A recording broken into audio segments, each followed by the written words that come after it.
How to mirror camera on Messenger video call. If any day you're a Messenger user and you would like to mirror your camera on the Messenger video call but you do not know how to do that, just follow the following steps. For this, first of all, you have to find the Messenger application on your mobile device, and after you find the Messenger application, now you have to tap on the Messenger and then go to the eye option. After you go to the eye option, now you can send interface like this. Now what you have to do is you have to go to the option of the permissions and then allow the permission to calendar, camera, contacts, location, microphone, music and audio, nearby devices, notifications, phone and photos and videos. After that, you have to go back and then go to the option of set as default. Here you have to enable open the supported links and then go back again.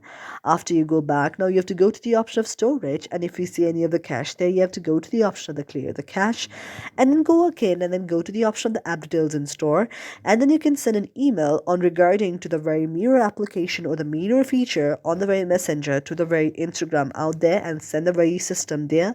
And after Instagram receives or the very messenger receives it within certain time, your very problem will be solved. Thank you for watching our video, and if you really like it and if you find our video to be meaningful to you, do not forget to subscribe our channel.